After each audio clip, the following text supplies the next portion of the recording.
Thanks Gita. બહુ જ ભૂખ લાગી છે. હું તારી જ રાહ જોતો હતો. સારું થયું તું આવી ગઈ. Hello, excuse me. હું કઈ તારા માટે નથી આવી. મને પણ ભૂખ લાગી છે એટલે આવી છું. તો પછી એ વખતે ભૂખ નથી લાગી એવું કેમ કીધું?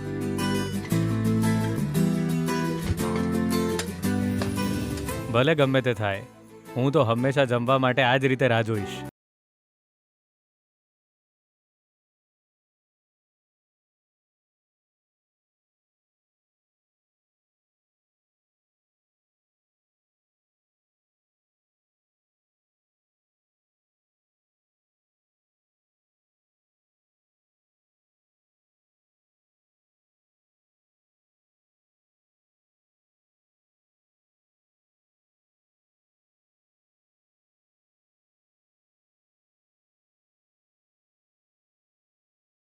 પ્લીઝ.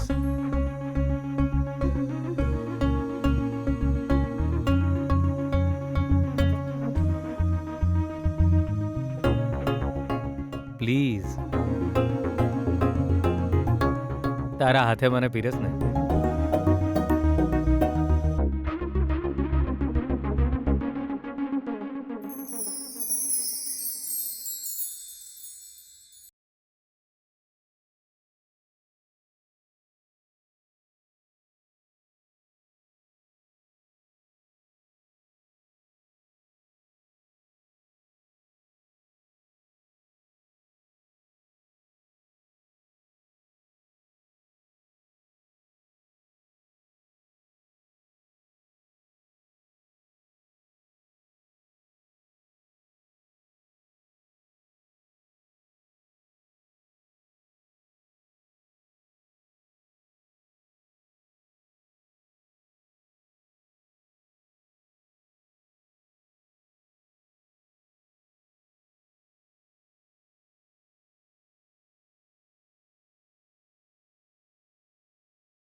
અરે શું થયું તમને? પાણી લો. અરે ન જોતું તારું પાણી. આ દાળ છે કે આ મરચાનો જ્યુસ બનાવ્યો તે? અરે મરચું થોડું સસ્તું છે એટલે મુઠ્ઠી ભરીને દાળમાં નાખી દેવાનું. અરે મોઢામાં જાય એવી નથી આ દાળ. તીખી છે. તીખું છે? મરચું માપમાં જ નાખ્યું છે. કદાચ તમારા મોઢામાં ચાંદા પડી ગયા છે એટલે તીખું લાગી રહ્યું છે. અરે સીધે સીધું કે તને જમવાનું બનાવતા નથી આવડતું. આવી તીખી દાળ બનાવી છે અને પાછી મારી જીભ ઉપર શંકા કરે તું. અરે સુશીલા, એક સામાન્ય દાળ બનાવતા પણ ના આવડી તને? આટલા વર્ષ મારી જોડે રહીને તું કઈ જ ના શકી હે? જુઓ, જમવાનો સ્વાદ રોજ થોડો તો બદલાય ને. રોજ એક જેવું તો ન બને ને. એમાં બૂમો કેમ પાડો છો? એક દિવસ દહીં ભાત ખાઈ લો અને કાલથી તમે જાતે જ બનાવી લેજો. હજી મારા એટલા ખરાબ દિવસ પણ નથી આયા કે મારે જાતે જમવાનું બનાવવું પડે. તું જોતી રહેજે. જમવાનું બનાવવા માટે હું 5 સ્ટાર નો કુક રાખીશ. એ કાન ખોલીને સાંભળી લે. ખાલી એક વાર મારી દીકરી અને જમાઈરાજની કૃપા મારા પર વરસી જશે ને, ત્યારે હું 5 સ્ટાર હોટલના કુકને અહીંયા બોલાવી એની પાસે ખાવાનું બનાવડાવીશ. રોજ 10-12 આઈટમ બનાવડાવીશ અને મજા કરીશ. તું જોતી રહેજે. ત્યારે તારા મોઢા ઉપર માખીઓ ઉડતી હશે. માખીઓ. સમયની વાત છે. નસીબ મારું, આજે હું ભૂખ્યો સુઈ જઈશ. શાંતિ થઈ તને?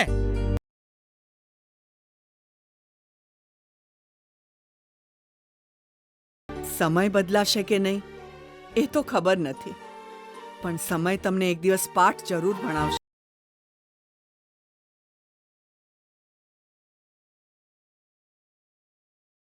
જોઈ રહ્યા છો, આપણે બધાએ મળીને આ બંનેને દૂર કરવાનો પ્રયત્ન કર્યો, પણ થયું શું?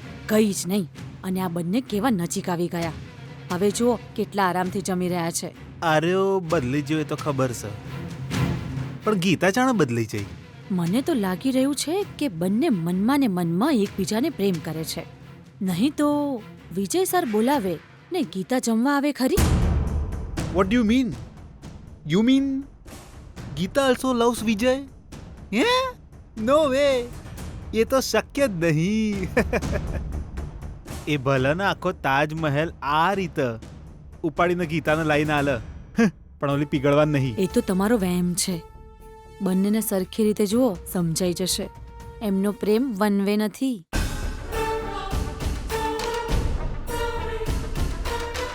હવે એ જાણવા માટે લિટલ ટેસ્ટ કરવાનું છું અને એ કરે ને એટલે આ બંને વચ્ચે કેટલો ઊંડો પ્રેમ છે એ ખબર પડી જશે. પણ કેવી રીતે? Just wait and watch. એ લોકો પ્રેમથી નજીક આવે છે કે નફરતથી છૂટા પડે છે હમણાં હું દેખાડ દે. એ જ કહું છું, શું કરવાના છો?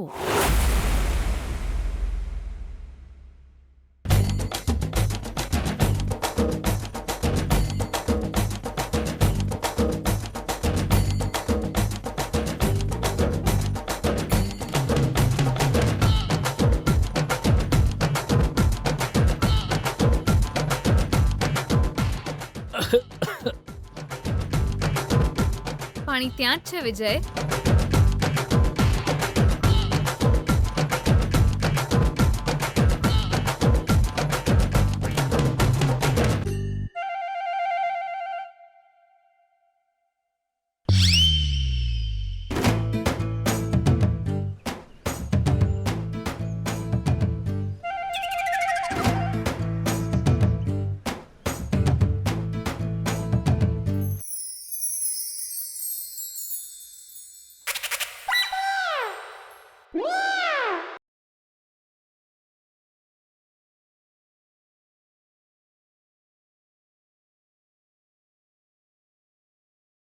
થેન્ક્સ ગીતા.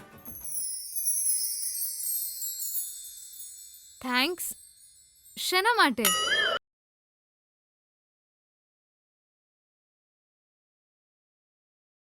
હો ગીતા, આવી રીતે પૂછીશ તો શું જવાબ આપીશું?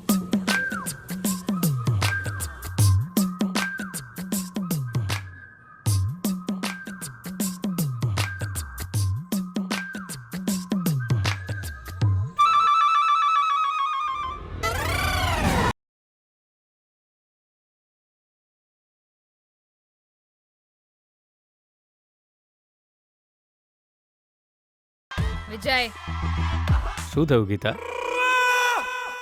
જો વિજય, તને કઈ જ ખબર નથી એવું નાટક ના કરીશ.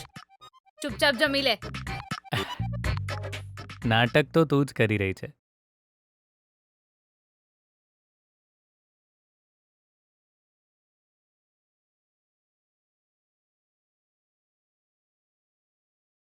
જો જો, તું મારી સાથે મજાક કરી શકે છે પણ હું ના કરી શકું એમ? કેવો મજાક? મેં તો કંઈ જ નથી કર્યું, પણ તું ક્યારનો મારા પગને ટચ કરી રહ્યો છે.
મારી ચોરી પકડાઈ જઈ એમ.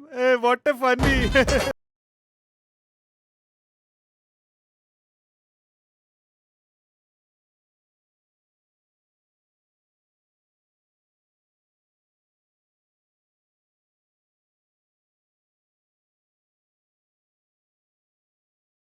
ગીતા ગીતા ગીત.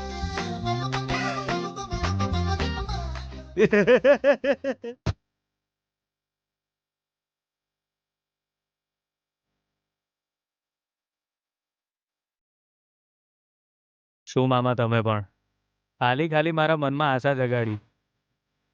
ગીતા આવું કરી શકે છે એવું વિચારીને હું કેટલો ખુશ થયો. સારું થયું, એને ખબર પડી ગઈ કે તમે હતા, નહીંતર ખોટું સમજત ને મારા પર ગુસ્સે થાત. હે તારે જે સમજવું એ સમજ. મારી પરીક્ષાનું રિઝલ્ટ મને મળી જ ગયું.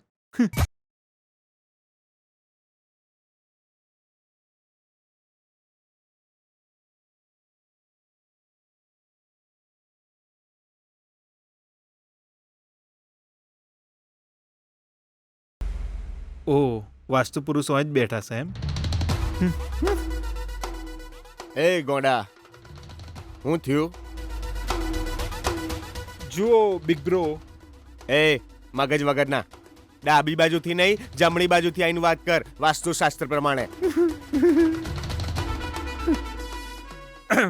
જુઓ બિગ બ્રધર, હા, તમે ભલે ગમે એ કહો, પણ આપણા વિજય બહુ જોરદાર પ્લાન બનાવ્યો છે. બહુ મોટી રમત રમી રહ્યો છે ગીતાને, સંપૂર્ણપણે ગીતાને પોતાની બનાવવા માટે. પણ એવું થશે નહીં. ચમ? અરે ગીતા એમ નહીં મોની જાય મોટા ભાઈ. એ આટલું આસાનીથી મોની જશે એવું સમજી રહ્યા છો તમે? એ તો દરેક ડગલું વિચારીને ભરે છે. એ મોઢું બંધ કર. ભગવાને મોઢું આલ્યું છે એટલે ગમે તેમ ભસભસ કરે. તારે જે કહેવું છે એ તને જ નહીં ખબર. એ સીધે સીધું પૂછી લે. અરે મેં એમની પરીક્ષા લીધી મોટા ભાઈ, મન તો સમજાઈ ગયું. એ વિજયે જે તીર છોડ્યું છે એ તીરથી ગીતા ઘાયલ થવાની નહીં. એ રોમેન્ટિક સિચ્યુએશનમાં પણ રોમેન્ટિક થઈ જાય એવી ફૂલ જેવી નહીં, કોટા જેવી છે. એક સ્ત્રીનું મન ધતુરા જેવું હોય છે. બહારથી તો કાંટા જ દેખાયો, એને બહારથી જોવો ને તો એને હાથ લગાડતા ડર લાગે. જો કોટા કાઢી નાખો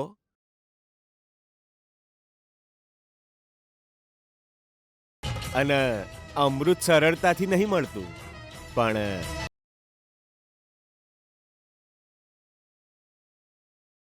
એ મગજ વગરના આ બાજુ આવતો. વાસ્તુ બદલાઈ રહ્યું છે. વાસ્તુ ને હું તારી. જો ત્યાં જ્યારે વિજયના મનમાં થોડી પણ શંકા પેદા થશે ને ત્યારે એ ગીતાને પોતાની જિંદગીમાંથી કાઢી મેલશે. હા,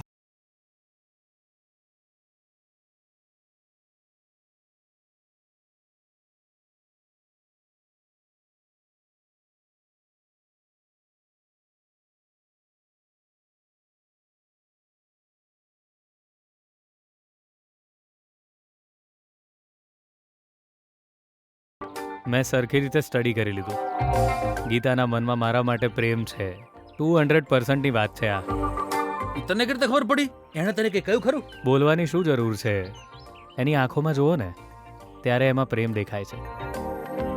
કાલે એણે ઝડપથી દરવાજો બંધ કર્યો, પછી મેં એકદમ ચીસ પાડી, તો પછી એણે ઝડપથી દરવાજો ખોલ્યો અને મારી તરફ જોયું. એની આંખોમાં પ્રેમ હતો, લાગણી હતી. મેં એને કહ્યું કે તું જમવા નહીં આવે તો હું જમીશ જ નહીં. ત્યારે ખોટું બાનું કાઢીને મારી સાથે બેસીને જમી. એ પ્રેમ જ હતો ને. જો એને એટલો પ્રેમ છે તો પછી એ નફરત કરવાનો નાટક કેમ કરી રહી છે? કેમ કે હજુ સુધી પ્રેમનો ઇકરાર મેં સરખી રીતે નથી કર્યો.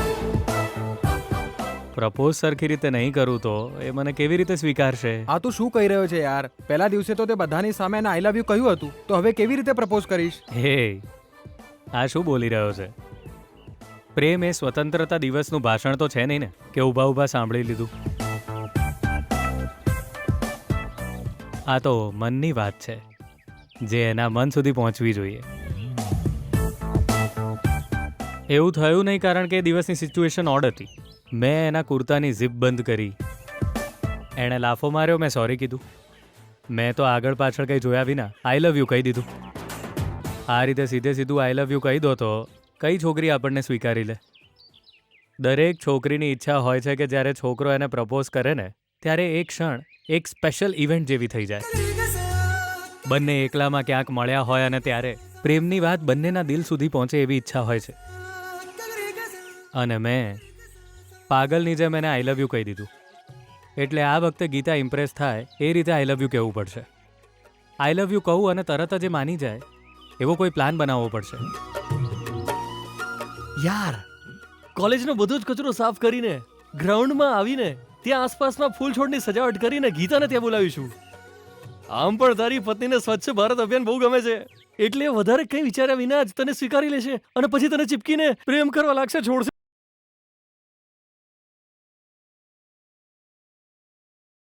કેવો લાગ્યો આઈડિયા? આવ કચરા જેવો છે ભાઈ તારો પ્લાન.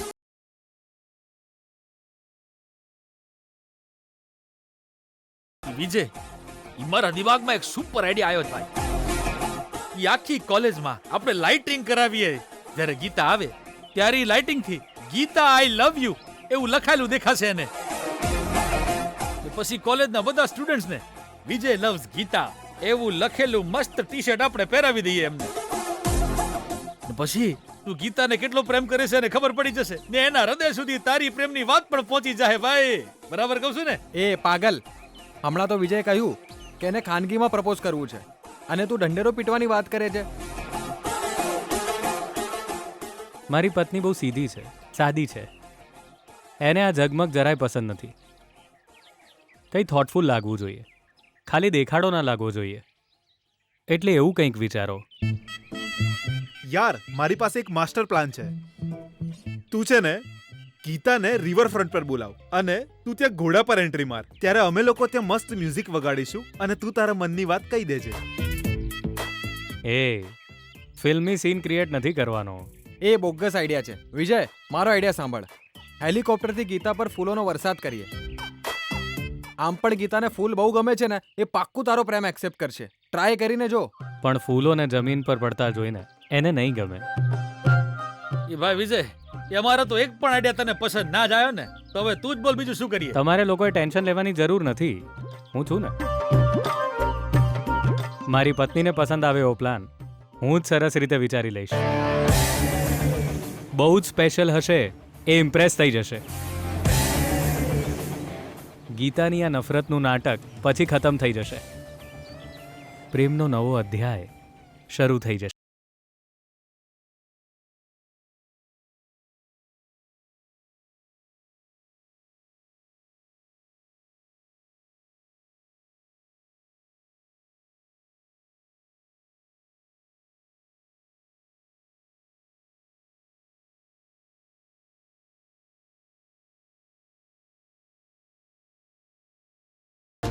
ગીતા, બિચારો તને જ બોલાવી રહ્યો છે. ઊભી રહી જા ને.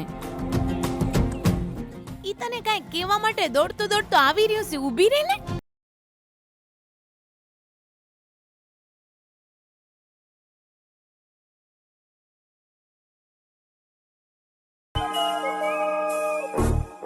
સોરી ગીતા, તું ઊભી ના રહી ને એટલે મારે તને મોટેથી બૂમ પાડવી પડી. ઠીક છે, બોલ શું વાત છે? ગીતા, આજે રાત્રે સિગ્નલ પાસે જે મંદિર છે ત્યાં મળીશ મને?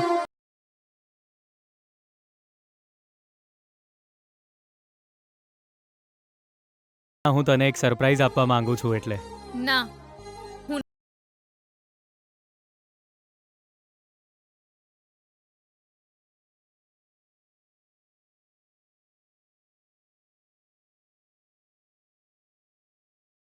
એવું ના કહીશ ગીતા, તારે આવવું જ પડશે. કેમ કે તું આવીશ તો જ મેં જે વિચાર્યું છે એ થશે. તારી ઈચ્છા પૂરી કરવા માટે હું તારી કોઈ વાત માનવા તૈયાર નથી વિજય. ના, તું જરૂર આવીશ અને તું નહીં આવે ત્યાં સુધી હું બેસી રહીશ. તારે જે કરવું હોય કર, પણ હું તો નહીં આવું, નહીં જાઉં.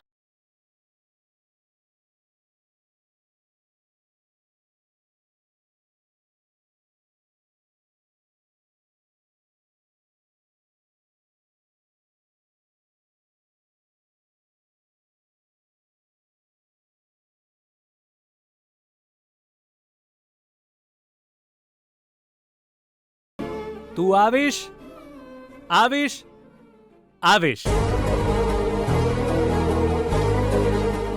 તું જરૂર આવીશ ગીતા, કેમ કે આજે તારો આ પતિ તને પ્રપોઝ કરશે.